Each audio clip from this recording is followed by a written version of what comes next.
Bem-vindos, queridos amigos. Tenho recebido pedido de seguidores para esclarecer, pelo menos de modo prático, como funciona a eleição para presidente nos Estados Unidos, pois acham muito complicada.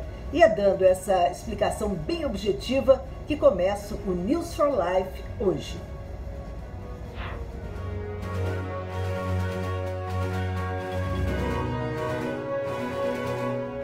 Para começar, a eleição americana é indireta.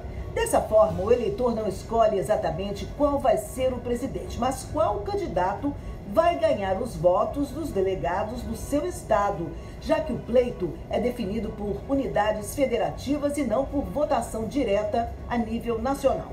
O sistema é conhecido como colégio eleitoral. Ao todo, são 538 delegados divididos proporcionalmente pelos 50 estados do país, levando em consideração a população de cada unidade federativa. Sendo assim, estados mais populosos têm mais delegados, como é o caso, por exemplo, da Califórnia, com 55 representantes para seus quase 40 milhões de habitantes, e a Flórida com 29 delegados para sua população de cerca de 22 milhões de pessoas. Por isso, a contagem é feita da seguinte maneira: o candidato que mais ganhou votos dos habitantes de determinado estado leva o total de delegados daquela localidade. É como se os candidatos acumulassem pontos por terem a maioria dos votos nos estados. Assim, quem ganhar 270 pontos, ou seja, 270 delegados, assume a presidência. É por isso que, mesmo o candidato sendo o preferido nas pesquisas eleitorais, há chances dele não chegar à Casa Branca, como aconteceu com Hillary Clinton em 2016 contra Donald Trump.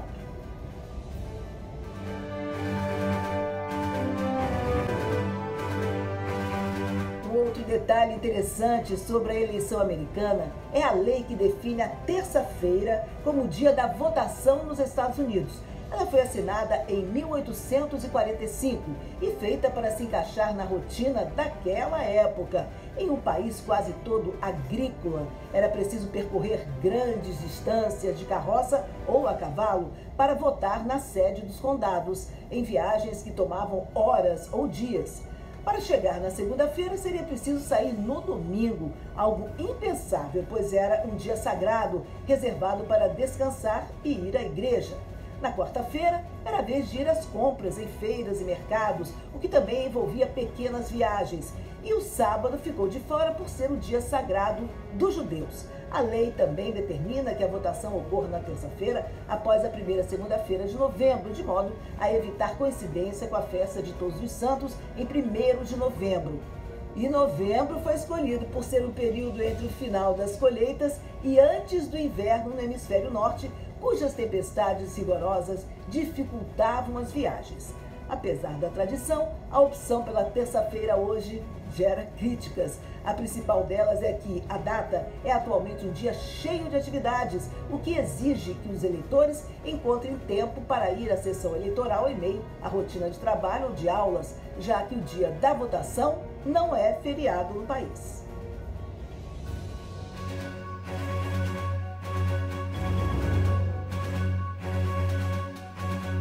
Regras eleitorais à parte, o fato é que hoje, quinta-feira, 5 de novembro, até agora, ainda não sabemos quem será o próximo presidente dos Estados Unidos. E a realidade é que pode demorar um pouco mais. O ex-vice-presidente Joe Biden atualmente tem uma projeção de 253 votos no colégio eleitoral e o presidente Trump tem 213. Então, cada estado restante é efetivamente um campo de batalha crítico.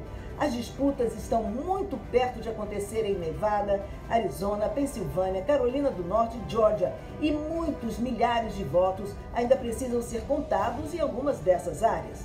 O Correio diz que está tomando medidas extraordinárias para entregar cédulas enviadas dentro do prazo para serem contadas até o final do fim de semana, até o final de semana que vem, em mais de uma dúzia de estados. Enquanto isso, Trump e sua campanha fizeram vários ataques infundados ao processo eleitoral depois que ficou claro que Biden ficaria com Michigan e Wisconsin, 2 pontos-chave do chamado Rust Belt, que Trump ganhou lá em 2016. O presidente agora ameaçou ou tomou uma ação legal nesses estados como Pensilvânia, Nevada e Georgia. No entanto, alguns republicanos não aprovam seus esforços para lançar dúvidas sobre o processo de votação.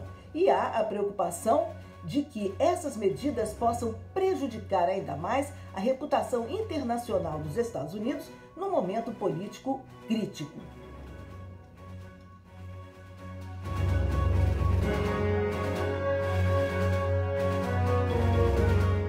Embora ainda haja algumas disputas pelo Congresso, parece que os republicanos manterão a maioria no Senado, apesar de outras previsões pré-eleitorais. Ambos os partidos têm agora 47 lugares confirmados no Senado. E os democratas não vão expandir sua maioria na Câmara da maneira que esperavam. Enquanto isso, alguns vencedores de votos têm histórias interessantes e inspiradoras. Olha só, Deborah Hickson conquistou uma cadeira no Conselho Escolar de Broward County, Flórida, 3 anos depois que o marido dela foi morto no tiroteio da escola de Parkland.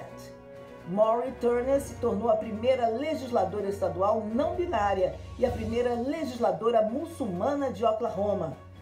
Cori Bush, uma ativista Black Lives Matter, que entrou na política após a agitação de 2014 em Ferguson, Missouri, é agora a primeira mulher negra a representar o estado no Congresso.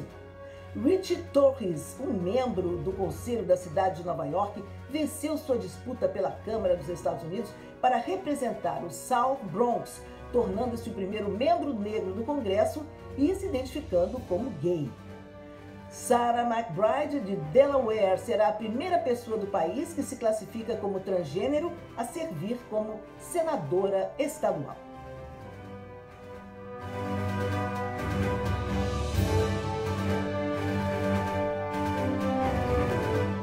Vamos agora ao intervalo com os suplementos For Life que ajudam no equilíbrio da sua saúde, energia e principalmente do seu sistema imunológico, tão importante hoje durante essa pandemia. Depois eu volto com outras notícias para você, mas agora vamos aos produtos.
Os Estados Unidos relataram 600 mil novos casos de coronavírus em uma semana.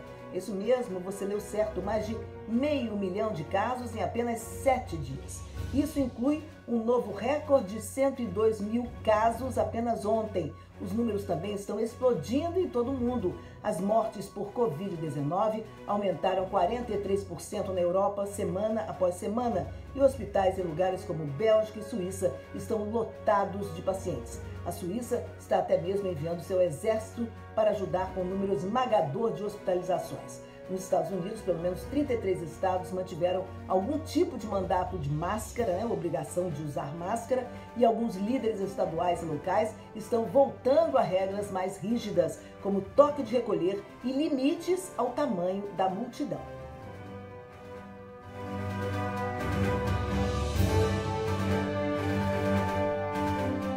Do Reino Unido está caminhando para outra recessão por causa de novas restrições ao coronavírus e negociações não resolvidas sobre um acordo comercial pós-Brexit. A Grã-Bretanha sofreu a maior queda do PIB de qualquer grande economia no segundo trimestre deste ano. Especialistas alertam que provavelmente haverá outra grande queda na atividade de consumo, agora que o país entrou em outro bloqueio que vai durar pelo menos até o início de dezembro.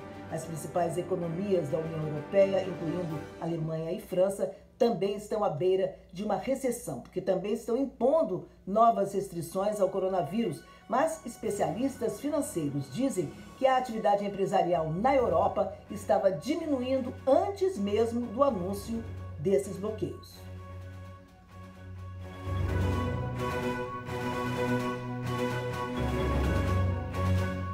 Enquanto isso, nos Estados Unidos, a empresa americana de aluguel de residências, Airbnb, planeja estrear no mercado de ações no próximo mês, apesar do aumento da pandemia de Covid-19, de acordo com informações da Reuters. Isso vai dar um reforço à empresa depois que o surto de vírus a empurrou para mudar o foco de apartamentos na cidade para aluguel de casas de férias. Ela viu a demanda por listagens de casas aumentar à medida em que os turistas não querem muito se hospedar em hotéis para praticar o distanciamento social durante as férias.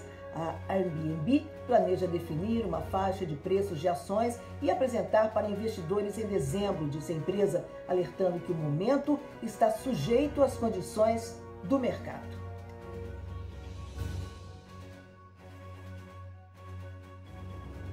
O News for Life vai ficando por aqui com informações da Reuters, CNN americana, ABC, NBC e Fox News. Lembrando que hoje é comemorado o Dia da Cultura e da Língua Portuguesa. Minha homenagem àqueles que valorizam ambas, dando a elas o lugar que merecem no cenário nacional. Afinal, um país que não valoriza a sua cultura e não fala direito o seu idioma acaba perdendo sua própria identidade. Obrigada àqueles que me prestigiaram, já me prestigiaram, fazendo sua inscrição e dando seu like. E aos que ainda não se inscreveram, deixo aqui o meu convite para fazê-lo. Afinal, vocês são essenciais para o crescimento do canal. Estejam certos disso. Obrigada pela companhia e eu volto amanhã.